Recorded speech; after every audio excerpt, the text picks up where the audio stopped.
人体中有染色体 DNA 和线粒体 DNA，它们包含着60亿这样的 DNA 编码。这60亿 DNA 编码是通过父母的精子和卵子进入人体的每个细胞。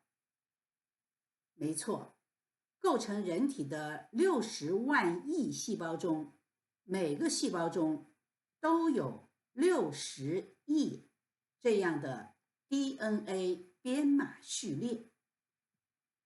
可以说，人浑身上下是细胞，浑身上下是编码。生命就是这样的 DNA 编码编出来的。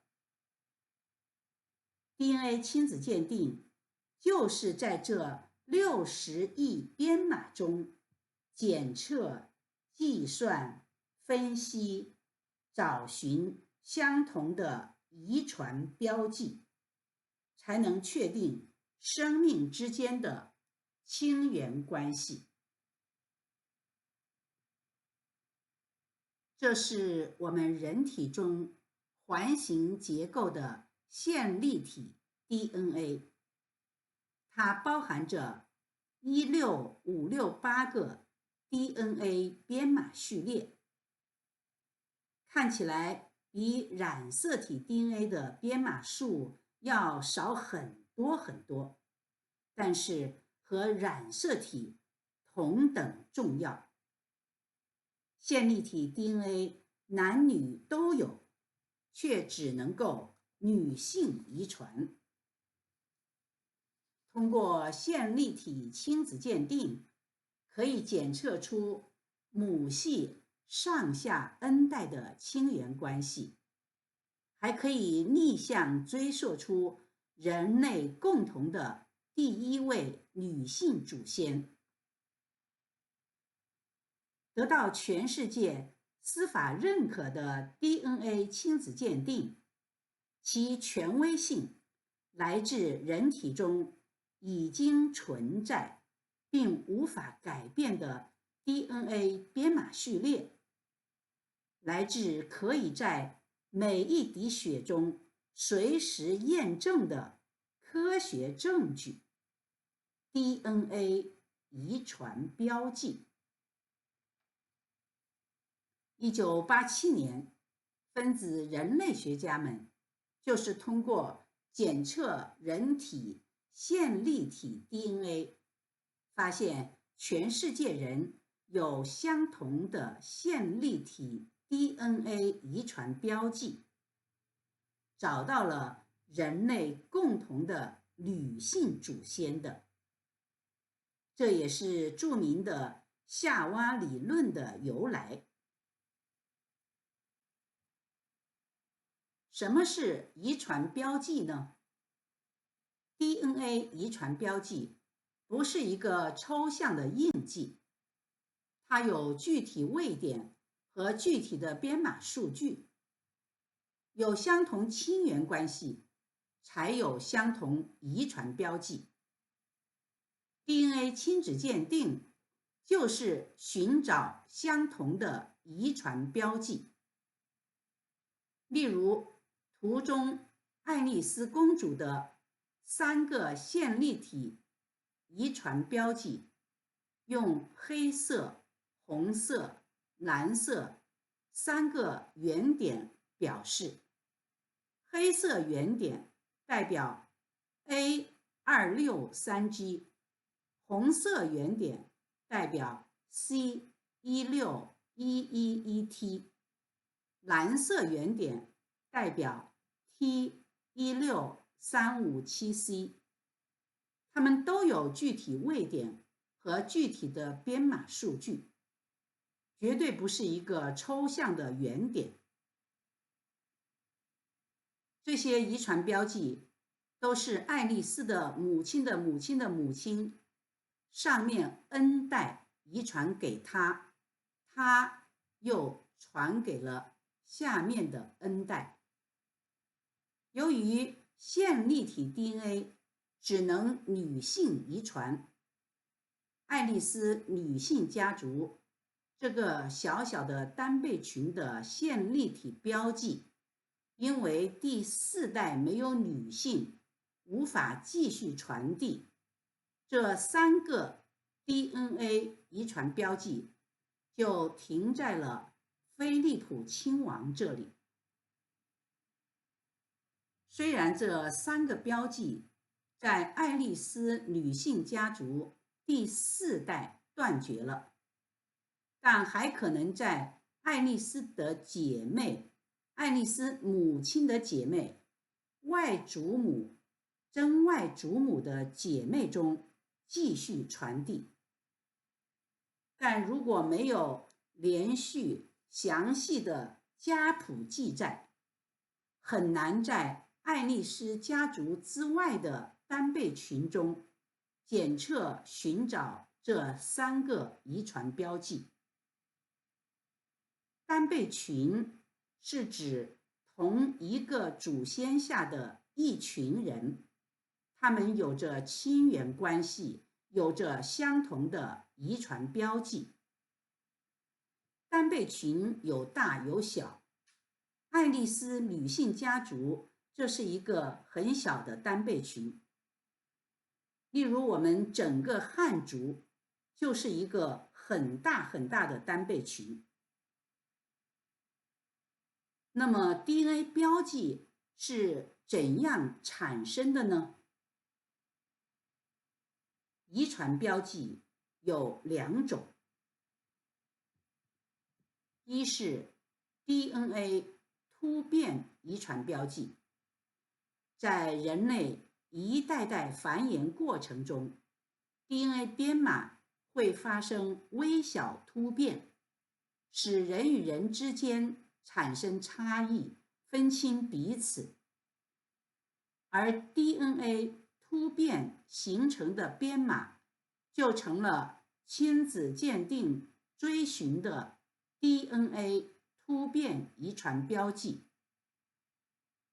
例如，大约3万年前，一位男孩诞生时，在他胚胎发育过程中， DNA 编码20224062的位点上，原来的编号 T 突变成为了 C， 于是一个新的 DNA 遗传标记就诞生了。斯坦福大学的分子人类学家们给这个标记定名为 M122。这个 M122 标记就是著名的涵盖人口众多的汉族的标记。在每个汉族男人 Y 染色体的相同位点上，都有显示汉族血统的 M122 DNA 突变遗传标记。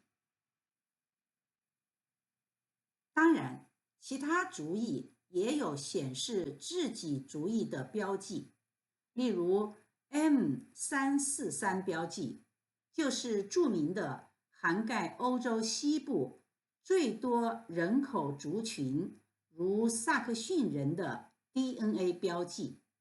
现代英国、法国、西班牙、葡萄牙、德国等多数族裔人群的 Y 染色体相同位点上，就都有 M343 DNA 突变遗传标记。这也是一个很大很大的单倍群。